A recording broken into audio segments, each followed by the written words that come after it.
Hello everyone. Dear students, as you know, we are discussing about the chapter Indigo, and it is written by a well-known journalist, Louis Fisher from America, and it is the account of Mahatma Gandhi, his first movement, civil disobedience, and as being a freedom fighter, this was the first step of Mahatma Gandhi. Before here, Mahatma Gandhi was in South Africa. Before 1916, Gandhi was in South Africa, and whereupon he fought a long battle. He fought there a long battle with Nelson Mandela, and that was the battle against racial discrimination. You know very well that at that time Mahatma Gandhi was not the public icon here, but particular event Champaran is considered as the turning point in Gandhi's life. देखिए 1916 से पहले Mahatma Gandhi south Africa में थे और south Africa में एक long battle उन्होंने लड़ी नेल्सन मंडेला के साथ रेशियल डिस्क्रिमिनेशन को हटाने के लिए। और यहां जब वो पहुंचे तो चंपारण एपिसोड जो था वो फर्स्ट उनकी जर्नी का शुरुआती हिस्सा था। What was the Champaran episode? Let me tell you what you know all about Champaran episode. And before going ahead, you have to write down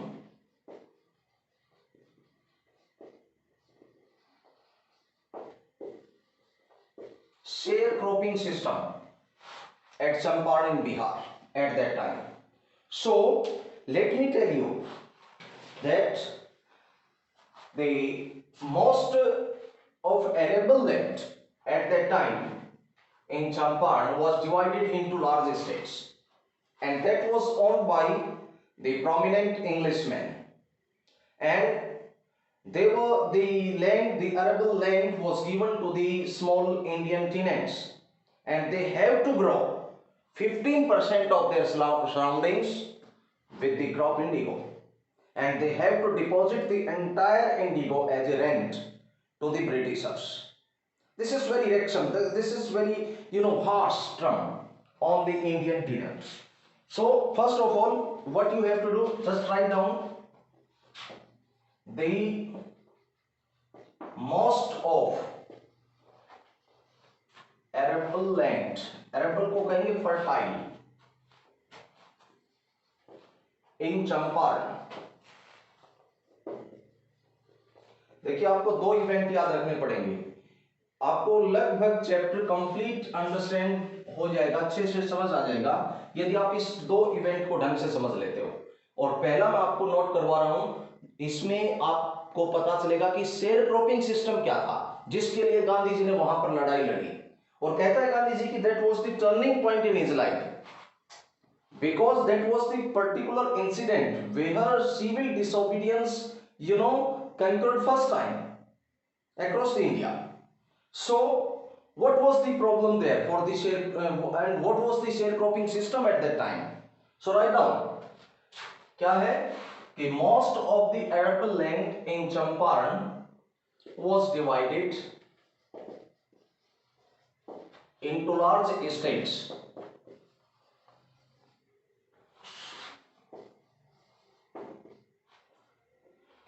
owned by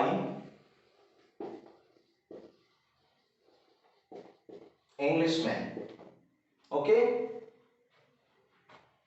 and worked by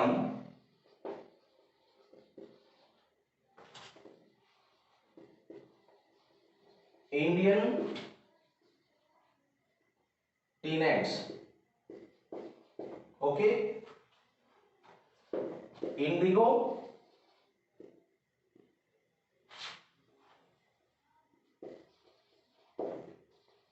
was the commercial crop, so they forced to deposit 15% of harvest as rent. Okay, क्या था ये share cropping system? क्या था समझिए, share साझा काश्तकारी पर था। ये एक एंशिएंट अरेंजमेंट था जिसके तहत क्या करना पड़ता था, जितनी भी फर्टाइल लैंड होती थी, अरबन फर्टाइल उपजाऊ, in the Champaran was divided into large states owned by Englishman. उनके जो ओनर होते थे वो इंग्लिशमैन होते थे, and worked by Indian tenants, और उस पर काम करने वाले भारतीय छोटे किसान थे। At the time Indigo was the commercial crop. उस समय कमर्शियल क्रॉप क्या थी? इंडिगो थी। मुख्य जो व्यवसायिक खेती थी वो इंडिगो थी। So they force to deposit 15% of harvest as rent. Okay, बल्कि 15% सराउंडिंग में उनको जरूरी था कि वो केवल इंडिगो की ही खेती करें, और 15% में जो इंडिगो जितना भी होता था वो सारा का सारा इंडिगो उनको रेंट के तौर पर देना पड़ता था ब्रिटिशर्स को। That is the term share cropping system. Okay, now it is not the story, all our story of Champaran. There was a time when Germany, let me tell you, see the important fact here on. What happened after that? That Germany had developed synthetic indigo. What?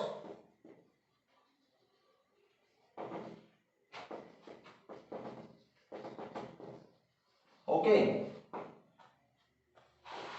or we can say artificial indigo. Okay, what happened then? The prices of natural indigo fall down. यही हुआ। Actual condition तो ये थी कि at that particular junction Germany had developed synthetic indigo, artificial indigo. So what would be the impact? उसका impact क्या हुआ? The impact was that the prices of natural indigo fall down, but they didn't tell the actual reality in front of the poor peasants. उन्होंने ये बात किसानों को नहीं बताई। उन्होंने कहा कि हम आपको 15% सराउंडिंग में, जो आप एंटायर सराउंडिंग में इंडिगो की खेती करते हो, we make you free from that. Beside you have to deposit some money, you have to pay the compensation. And उस समय किसान बहुत ज्यादा व्यथित थे इससे, शेयर क्रॉपिंग सिस्टम से। तो उन्होंने क्या किया कि कुछ ने अपनी मर्जी से उसके ऊपर दस्तखत कर दिए इस पर कि ठीक है, हमें 15% से मुक्त कर दीजिए, हम इसके बदले में आपको पैसा देंगे। Exact situation is that the real fact wouldn't be mentioned in front of the poor peasants. किसानों को जो रियल फैक्ट था वो नहीं बताया गया। रियल फैक्ट क्या था? जर्मनी ने सिंथेटिक इंडिगो क्रिएट कर दिया था, फैक्ट्री में बनने वाला आर्टिफिशियल इंडिगो। जो नेचुरल इंडिगो थे उसके मार्केट के अंदर, इंटरनेशनल मार्केट में जो प्राइस थे वो डाउन चले गए थे, इसलिए उन्होंने सोचा कि इससे इनको मुक्त किया जाए, इसके बदले में कुछ पैसे लिए जाएं। And at that particular junction Mahatma Gandhi reach there. And what did Mahatma Gandhi did? Exactly Mahatma Gandhi ने क्या किया कि ही वांटेड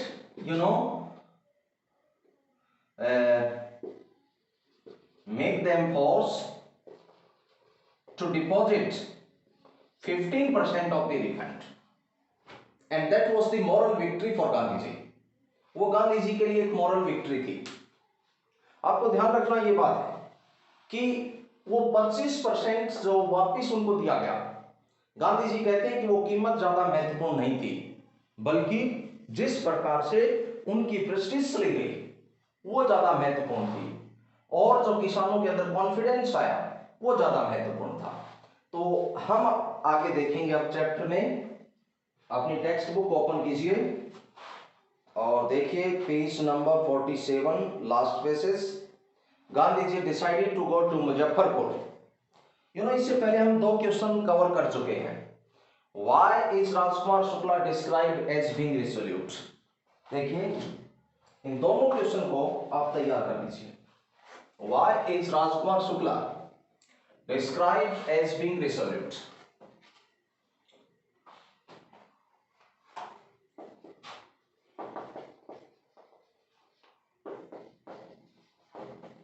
राजकुमार शुक्ला को रिसोल्यूट क्यों कहा गया है?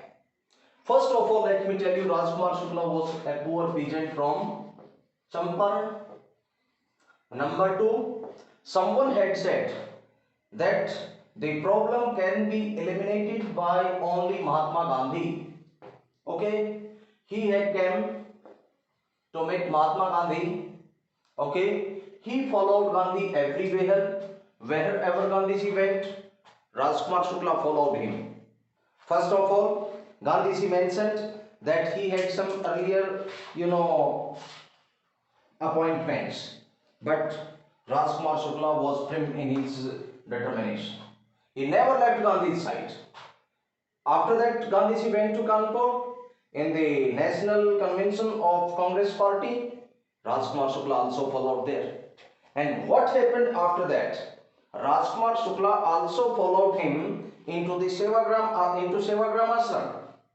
And at that time, in the first time, Gandhiji mentioned that he was agreed to go to Champaran. So that was the victory for Rajkumar Shukla as well. And hereupon we can say he was a very resolute man. बहुत ही दृढ़ निश्चयी व्यक्ति था। आप समझ गए दृढ़ निश्चयी व्यक्ति, क्योंकि वो चंपारण से किसानों के हित के लिए न्यू दिल्ली पहुंचा, कानपुर में गया, गुजरात गया, कभी भी गांधी जी का उसने पक्ष साथ छोड़ा नहीं जब तक गांधी जी एग्री नहीं हो गए। तो ये बात शो करती है कि वो बहुत ज्यादा रिसोल्यूट मैन था, बहुत ज्यादा दृढ़ निश्चयी व्यक्ति था। दूसरा, why do you think the servants thought Gandhi to be another peasant? Servants thought Gandhi to be another peasant. Gandhi को दूसरा किसान समझा गया। ये कहां की बात है? कौन से सर्वेंट ने समझा? The house of doctor Rajendra Prasad. Dr. Rajendra Prasad was not his house at that time, and he was the president of Congress Party, and the first president of India as well. So what happened at that time? Rajendra Prasad was a well-known personality, but he was not in the house at that time. So there were few servants who asked Gandhi to stay there and on ground. Okay. So what happened after that? That they didn't, permit Gandhiji to draw water from the well. What they think actually? That Gandhiji was untouchable. Okay? वो समझ रहे थे कि Gandhiji untouchable था। यहाँ question ये है कि क्यों समझा उन्होंने कि गांधीजी भी एक किसान थे? उसके पीछे 2 फैक्ट आपको बताने। पहला ये, he was with Rajkumar Shukla, who used to came there. And he probably always came there to take some wanted some relief for the poor peasants. And in this time, he was with Rajkumar Shukla. Gandhiji was with Rajkumar Shukla at that time. So most probability was that he was also a poor peasant. And the second thing that is also important, that all about his wearing. He was wearing a very simple dhoti and kurta, and it seems that he was a poor peasant as well. तो ये दोनों बातें उसके लिए सही stick बैठती हैं। आगे देखिए इसमें, Gandhi ji decided to go to first to Muzaffarpur which was route to Champaran. Gandhi ji ने फैसला किया कि वो मुजफ्फरपुर जाएगा। And it was the best tendency of Mahatma Gandhi at that time that he devoted himself wholeheartedly for the problems of the poor peasants. अपने आप को उसने पूरे ढंग से, वो जिस भी काम को लेता था उसको पूर्णतः अपने आप को झोंक देता था। इसलिए गांधी जी ने क्या कहा कि उसने मुजफ्फरपुर जाने का फैसला किया, which was to Champaran to obtain more complete information about conditions than Shukla was capable of imparting giving। जितनी इंफॉर्मेशन राजकुमार शुक्ला दे सकता था उससे ज्यादा इंफॉर्मेशन गेन करने के लिए गांधी जी मुजफ्फरपुर के लिए चले। He accordingly sent a telegram to Professor J.B. Kripalani, and accordingly he sent a message to J.B. Kripalani of the Arts College in Muzaffarpur, whom he had seen at Tagore Shantiniketan School. The train arrived at midnight 15 April 1917. Kripalani was waiting at the station with a large body of students. Huge number of students, बड़ी संख्या में students के साथ वो उपस्थित थे। Gandhi stayed there for 2 days in the home of Professor Malkani। Gandhi ji professor Malkani के घर पर 2 दिन तक रुके। A teacher in government school, and Professor Malkani was a teacher in government school. It was an extraordinary thing in those days, Gandhi commented, for a government professor to harbor a man like me. In smaller localities, the Indians were afraid to show sympathy for advocates of home rule. What was the extraordinary thing on those days? It was probably very extraordinary thing for those days to harbor a person who advocates home rule, like Mahatma Gandhi, the person like Mahatma Gandhi। कोई साधारण बात नहीं थी। जो भी home rule की वकालत करता था, स्वशासन की वकालत करता था, जो गवर्नमेंट से रिलेटेड एम्प्लॉयज होते थे वो उनको सेंटर करने नहीं देते थे। लेकिन ये बड़ी एक्स्ट्राऑर्डिनरी बात थी कि प्रोफेसर J.B. कृपलानी मलकानी ने उसको अपने घर पर स्टे करने दिया गांधी जी को एट द टाइम, क्योंकि भारतीय क्या करते थे, डरते थे सिंपैथी शो करने के लिए होम रूल की वकालत करने वालों के पक्ष में। The news of Gandhi's advent को कहेंगे अराइवल, गांधी जी का वहां पहुंचना, and the nature of his mission spread quickly from Muzaffarpur to Champaran. What was the nature of his mission? Okay, nature of his mission क्या था?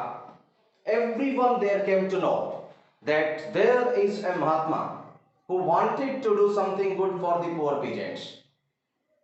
This was the news spread throughout Muzaffarpur to Champaran. हर जगह ये खबर फैल गई कि कोई महात्मा है, वो किसानों का अच्छा करने के लिए, उनका शेयर क्रॉपिंग सिस्टम बंद करने के लिए वहां पर पहुंचा है, और ये हर जगह ये समाचार फैल गया। Sharecroppers from Champaran began arriving on foot and by conveyance to see their champion. अब पैरों से भी, पैदल चल करके भी और ट्रांसपोर्ट के माध्यम से भी किसान जुटने शुरू हो गए। Muzaffarpur lawyers called Gandhi ji to brief him. अब मुजफ्फरपुर के जितने वकील थे उन्होंने गांधी जी से एक संक्षेप में वार्तालाप करना चाहा। They frequently represented peasant group in court, frequently, लगातार, एंड वो क्या करते थे, फ्रीक्वेंटली किसानों के पक्ष को कोर्ट में रखने का काम करते थे। And they mentioned all these things, they told him about their cases to reported the size of their fee. उन्होंने ये भी बताया कि वो केस लड़ते हैं किसानों के गांधी से, और ये भी बताया कि इसके बदले में वो उनसे फीस भी लेते हैं। Gandhi ji chided the lawyers for collecting big fee from the sharecroppers. Gandhi ji ने क्या कहा, चाइडेड किया, चाइड करना, धमकाना, उनको धमकाया कि उन किसानों के पास से पैसा लेना गलत बात है। The first thing Mahatma Gandhi said there was that taking such cases to the court is totally useless. First what they have to do is just make them free from fear. पहले उनको भय से मुक्त कीजिए, उसके बाद बाकी के काम होंगे, और इस प्रकार के केसेस को कोर्ट में ले जाना यूजलेस है, टोटली बेकार है, व्यर्थ है। He said, I have come to the conclusion that we should stop going to law courts. Taking such cases to the court does little good. Where the peasants are so pressed and fear-stricken, law courts are useless. Gandhi ji ने कहा कि उनसे पैसे लेकर के share cropper से, काश्तकारों से, और इस प्रकार से कोर्ट में उनके केस को लड़ना, ये निहायत एक ज्यादती है उनके साथ, ऐसा नहीं होना चाहिए। Most of the arable land in Champaran district was divided into large estates owned by Englishmen and worked by Indian tenants. अभी मैंने शेयर क्रॉपिंग सिस्टम आपको समझाया था, यहाँ लिखा था शेयर क्रॉपिंग सिस्टम क्या था। शेयर क्रॉपिंग सिस्टम यही था कि उन किसानों को जितनी भी अरबल फर्टाइल लैंड थी, उपजाऊ भूमि थी, उनका मालिकाना है ब्रिटिशर्स के पास था और उन्होंने ये बाध्यता, ये मजबूरी, ये कंपल्सन शो कर रखा था कि 15% सराउंडिंग पर सिर्फ और सिर्फ नील की खेती करनी है, इंडिगो की खेती करनी है और जितना भी नील वहां से उत्पन्न होता है they have to surrender the entire harvest as rent, उनको रेंट के तौर पर वो हार्वेस्ट देनी है, डिपॉजिट करवानी है। Okay, the landlords compelled to tenants plant 3/20 or 15% of their holdings with indigo and surrender the entire indigo harvest as rent. This was done by long-term contract. Presently, the landlords learned that Germany had developed synthetic indigo. ये बात बड़ी समझने लायक है यहाँ पर। ये सब चल रहा था, तभी पता चला कि जर्मनी ने क्या पैदा कर लिया है, सिंथेटिक इंडिगो क्रिएट कर लिया, पैदा कर लिया है। They thereupon obtained agreements from the sharecroppers to pay them compensation for being released from 15% arrangement. अब क्या किया ब्रिटिशर्स ने, उन्होंने किसानों से ये नहीं बताया कि उनको 15% एग्रीमेंट से मुक्त क्यों किया जा रहा है। उन्होंने कहा कि हम आपको 15% जो एग्रीमेंट किया हुआ है, लॉन्ग टर्म कॉन्ट्रैक्ट जो है, उससे हम आपको मुक्त करेंगे, बशर्ते तुम्हें क्या करना होगा, पे करना होगा, पैसा देना होगा। The sharecropping system was very irksome, क्लेशकारी था, द्वेषकारी था to the peasants and many signed willingly, और बहुत से लोगों ने willingly, इच्छा के साथ सिग्नेचर कर दिए इस प्रपोजल पर। Those who resisted engaged lawyers, जिन्होंने विरोध किया उन्होंने वकील नियुक्त कर दिए। Okay, the landlords hired thugs, landlord के पास जो थे ठग्स जो थे उनको ले लिया, उन्होंने अपॉइंट कर लिया। Meanwhile, the information about synthetic indigo reached the illiterate peasants who had signed and they wanted their money back. Now that's the reality. In this particular juncture, the poor peasants came to know the reality about the incident that Germany had developed the synthetic indigo and now they wanted their entire, money from the Britishers because they decidedly extorted that particular money from the poor peasants. At this point, Gandhi arrived in Champaran. He began by trying to get facts. First, he visited the secretary of the British Landlord Association. The secretary told him that they could give no information to an outsider. Gandhi ji answered that he was no outsider. क्या कहा गया कि वो बाहरी व्यक्ति को कोई जानकारी नहीं देंगे। गांधी जी ने कहा कि वो कोई बाहरी व्यक्ति वहां नहीं था। Next, Gandhi called the British official commissioner of the Tirhut division in which the Champaran district lay. The commissioner, Gandhi reports, proceeded to bully me and advised me forthwith to leave Tirhut. Commissioner ने क्या किया, अपनी शुरुआत उसको धमकाने से की, बुली करना, धमकाना, फ्राइटन करना, और आदेश दिया कि वो तुरंत तिरहुट को छोड़ दें। बट गांधी जी एक अलग ही पर्सनैलिटी के व्यक्ति थे, उन्होंने अपने बारे में कभी सोचा नहीं।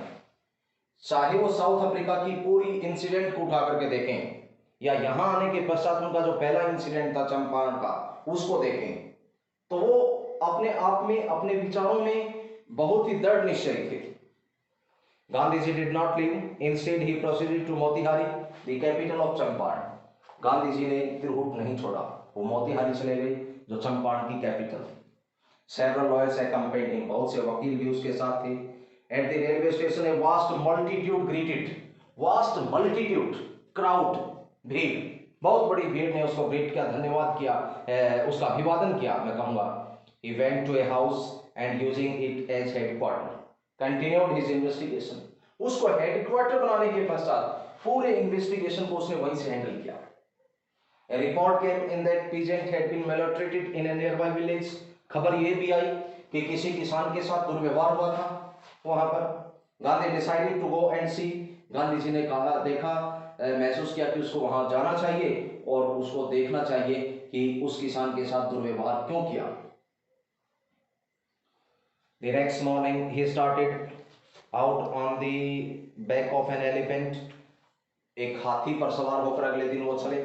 He had not proceeded when the police superintendent messenger overtook him and ordered him to return to the town. Okay? एक जो संदेश वाहक था वो वहां आया और गांधी जी को उस किसान तक पहुंचने नहीं दिया, उससे पहले उसको रोका और उससे कहा कि वो वापस चला जाए। गांधी complied, गांधी जी ने ओबे किया। The messenger drove Gandhi home where he served him with an official notice to quit Champaran immediately। और वहां पर एक ऑफिशियल नोटिस दिया गांधी को उसने, और वो नोटिस किस लिए था कि वो तुरंत चंपारण को छोड़ दे। Gandhi signed a receipt for the note and wrote on it that he would disobey the order। और उसने तुरंत क्या लिखा उसके ऊपर कि वो ऑर्डर को डिसोबे करेगा, वो इस ऑर्डर को नहीं मानेगा, गांधी जी ने लिखा। The consequence, Gandhi ji received summons to appear in the court the next day। और इसी के बदले गांधी जी को समन प्राप्त हुआ कि उसको कोर्ट में अगले दिन हाजिर होना है। कोर्ट में गांधी जी क्या कहेंगे कि he was in the conflict of duties। And very important question here, that what is the conflict of duties according to Gandhi ji? Gandhi ji said that he didn't want to be a lawbreaker, but on the same way he wanted to do the duty towards the humanity। वो law breaker नहीं बनना चाहते, कानून तोड़ने वाला नहीं बनना चाहते, लेकिन इसके साथ साथ वो अपनी अंतरात्मा की आवाज भी सुनना चाहते हैं। और उसकी अंतरात्मा की आवाज क्या थी कि वो मानवता की सेवा करें। इसलिए वो एग्री करते हैं इस बात को कि उनसे गलती हुई है, उनको सजा दी जाए। ये बाकी का जो इंसिडेंट है हम नेक्स्ट पार्ट में पढ़ेंगे। So dear students, you have to learn the chapter here on till the page number 50। जो फर्स्ट पैसेज है यहां तक आपको ये ध्यान से पढ़ना है। इसमें देखिए, what did the peasants pay the British landlord as rent. What did the peasants pay the British landlord as rent. As rent क्या पे करते थे? Indigo. And what was the contract that they have to crop 15% of indigo in arable infertile land, and they have to surrender the entire indigo as a rent to the Britishers। Okay, next है, what did the British now want instead and why। अब वो क्या चाहते थे? अब वो compensate चाहते थे। जब उनको पता चला कि जर्मनी ने सिंथेटिक इंडिगो डेवलप कर लिया है, अब वो उसको उस ट्रम से मुक्त करना चाहते थे, और इसके बदले में वो कुछ कंपनसेट चाहते थे, भरपाई चाहते थे। Okay, what would be the impact of synthetic indigo on the prices of natural indigo? It's very relevant question कि अब जबकि कम लागत वाला इंडिगो मार्केट में आ गया, तो जिसके ऊपर ज्यादा लागत है, जो नेचुरल इंडिगो है उसकी कीमतें क्या होंगी? कम होंगी। और आर्टिफिशियल इंडिगो जो जर्मनी ने डेवलप कर लिया था उसकी कीमतें जो थी वो कम थी। इसलिए वो चाहते थे कि अब वो ज्यादा बेनिफिशियल नहीं रहा था उनके लिए इंडिगो, इसलिए वो चाहते थे कि उनसे उसको मुक्त कर दिया जाए। So we have to study further in the next part. Thank you.